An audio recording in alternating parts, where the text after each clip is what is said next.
Alright, good afternoon everybody. It's your boy Akeen and welcome to today's vlogs. Here to continue with my previews for the 2015 college football season. And I'm going to finish off what I started yesterday with my teams of the ACC conference. And I'm going to go back to NC State, who had a great year last season, going 8-5, led by quarterback Jacoby Brissett, the Florida transfer. Last year he had 3,061 yards passing with 26 touchdown passes. And they do have the great seniority and good experience in the offensive line, which is pretty good set, and I think that that's really helped out with the protection of Brissett. Now he does have a good running back behind him in Shaw Thornton, who had 907 yards on the ground and 9 rushing touchdowns, and he does have his tight end returning in David Greenwich, who had 358 yards on the air with 5 touchdowns. He is their top returning receiver entering this season.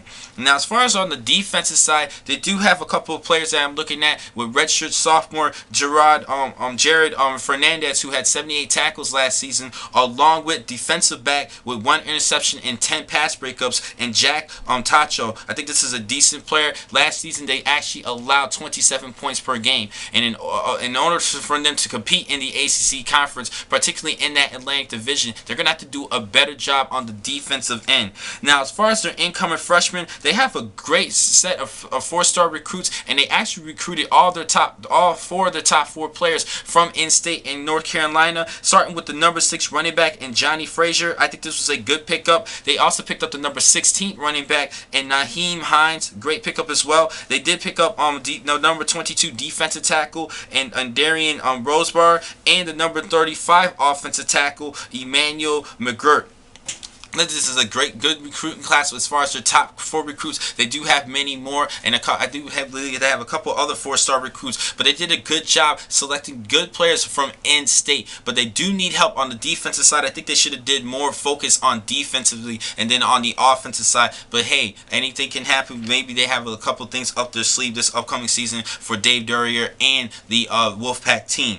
Now this year, I think they have a good chance to become somewhat of a sleeper of the ACC conference. They did pull off 8 wins last season. I think they're definitely going to have at least 2 losses, possibly against Florida State and Clemson. I think they're going to have a 10-win regular season year. That's right, everybody. I think they're going to have 10 wins, but I do not see them playing in the ACC championship. I still think it's the race between Florida State and Clemson, but NC State can definitely be a buster of the ACC conference this season, but they are not my sleeper this year.